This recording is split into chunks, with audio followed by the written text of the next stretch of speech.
না খাই সংখ্যালঘু রাইজৰ কণ্ঠক আপোনালোকে আগুৱাই দিছে। সংখ্যালঘু জাতিক নেতৃত্ব দিবৰ কাৰণে ৰেজাল্ট করিম চৰকাৰক আপোনালোকে আগুৱাই দিছে। মই আপোনালোকক কথা দিছো, মই আপোনালোকক প্ৰতিশ্ৰুতি দিছো, যেতিয়ালৈকে সংখ্যালঘু ৰাইজৰ ন্যায় আৰু নিৰাপত্তা সুনিশ্চিত নহয়, কেৱল সৃজন গ্ৰামৰে নহয় সমগ্ৰ সংখ্যালঘু জাতিটোক সন্মুখৰ পৰা নেতৃত্ব দিয়াৰ প্ৰতিশ্ৰুতি মই আপোনালোকক দিছো। সন্মুখৰ পৰা নেতৃত্ব দিয়াৰ প্ৰতিশ্ৰুতি দিছো। গতিকে আজি বহুতে বহু ধৰণৰ কথাবোৰ ওপৰত কৈছিলে, কিন্তু সেই কথাবোৰৰ আজি তাৰ প্ৰমাণ আপোনালোকে কৰি দিছে। যি ধৰণে মোক আপোনালোকে দেখিছে তুচ্ছ তাচ্ছিল্য আৰু অপমান কৰিছিল জাতীয় হত্যাক, আৰু সেই জাতীয় হত্যাক জীয়াই ৰখাৰ কাৰণে সন্মানীয় 2,33,000 সৃজন গ্রামবাসী রাইজে দায়িত্ব লৈছে। তাৰে আজি এইটো প্ৰমাণ, মই আপোনালোকক একো দিব পৰা নাছিলো, মই ভাবিব পৰা নাই সৃজন গ্ৰামৰ চুকে কোণৰ পৰা নিজৰ টকা খৰচ কৰি ৰেজাল্ট কৰিব চৰকাৰক এনেকুৱা সমৰ্থন আপোনালোকে আগবঢ়াব মই কেতিয়াও ভবা নাছিলো। আজি মই আপোনালোকৰ লগত নাছিলো, গোটেই দিনটো আপোনালোকে ৰেজাল্ট কৰি চৰকাৰ হৈছে, গোটেই দিনটো আপোনালোকে ৰেজাল্ট কৰি হৈছে। গতিকে আজি যি দুৰ্যোগ সংখ্যালঘু জাতিৰ এনআৰসি ডি ভোটাৰ পূৰ্বে আজি জাতিৰ ওপৰত নিয়াৰ নামত যি টাৰ্গেট সংখ্যালঘু ৰাইজক কৰিছে, যিদৰে অত্যাচাৰ কৰিছে, মই কথা দিছো ইনশাআল্লাহ মই সন্মুখৰ পৰা নেতৃত্ব দি মই যদি তাত জানটো কুৰবানী দিব লাগে মই সেইটো দিবৰ কাৰণে প্ৰস্তুত আছো।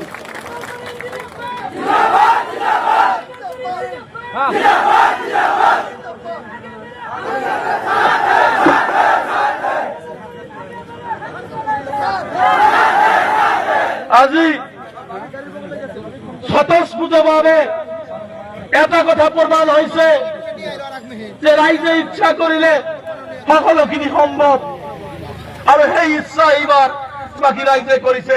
মই কথা দিছো নতুন সৃজন গ্ৰাম গঢ়া হব, সৃজন গ্ৰামৰ উন্নয়ন হব, ৰাইজে হাঁহিৰে থাকিব পাৰিব। যাৰ কাৰণে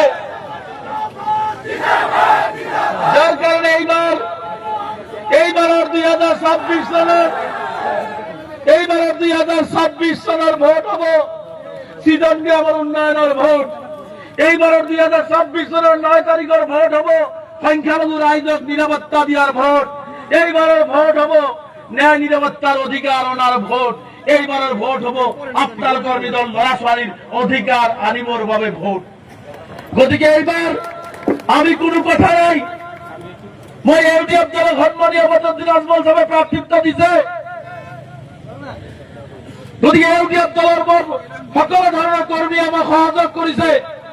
মই ইউডিএফ দলৰ যিসকল বাহিৰৰো বিভিন্ন দল কৰে, যি ধৰণে স্বতঃস্ফূৰ্তভাৱে আপোনালোকে সহায় দিছে ইয়াক কল্পনাৰ অতীত, আৰু এইটোকে প্ৰমাণ কৰে যে ৰাইজে টক জোকাৰিলে নয় বয়। সৃজন গ্ৰাম এইবাৰ নতুন সৃজন গ্ৰাম হব, আৰু সৃজন গ্ৰামৰ বিধায়কে এইবাৰ অসমৰ সংখ্যালঘু ৰাইজক নেতৃত্ব দিব, সংখ্যালঘু ৰাইজক আগুৱাই লৈ যাব।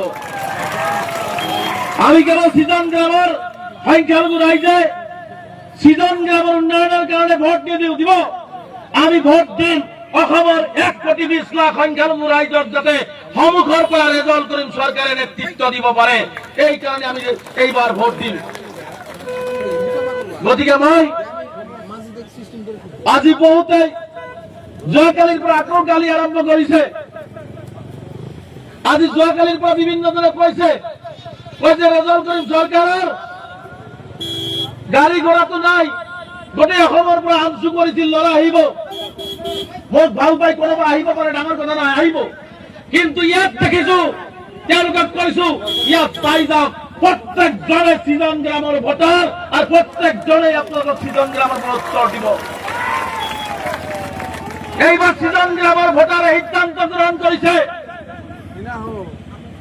যে এইবাৰ বিবেক বিবেচনা কৰি কোনো শহীদুল ইসলাম নহয়, কোনো নুরুল ইসলাম নহয়, এইবাৰ রেজাল্ট করিম সরকারের পক্ষত ভোট পড়িব, তালাচাবির পক্ষত ভোট পড়িব। এইবাৰ আজি কেইদিনৰ পৰা কয় মই ভিক্ষা কৰি খাওঁ, মই চান্দা তুলি খাওঁ। মই সেই নুৰুল হুছেইন ডাঙৰীয়াক কৈছো, হয় মই ভিক্ষা কৰিছো। যেতিয়া 40 লাখ মহিলা মানুহৰ নাম NRCৰ লিংকেজৰ পৰা পঞ্চায়ত চাৰ্টিফিকেট কেঞ্চেল হৈছিল, তেতিয়া মই ভিক্ষা কৰি দিল্লীত গৈছিলো। কাৰ কাৰণে গৈছিলো?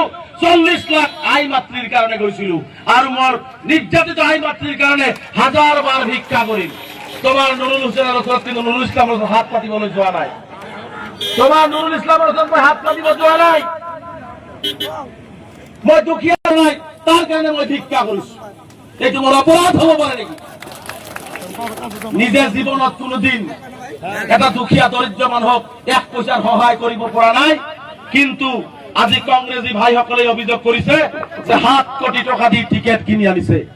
আৰু 7 কোটি টকা দি টিকেট কিনি আনিছে। কিনি অনাৰ পিছত এই অঞ্চলত বোলে সিজন গ্রামের 2,33,000 ভোটারক বলে এবার টকা দি কিনিব। মই জানো সিজন গ্রামের ভোটার বিবেকবান ভোটার, টকারে নুরুল ইসলাম ডাঙরিয়া আপনি কিনিব নোৱাৰে। আপনার কিমান টকা আছে বস্তায় বস্তায় ঢালিলেও কিনিব নোৱাৰে। এইবাৰ সিদ্ধান্ত গ্রহণ করা হয়েছে।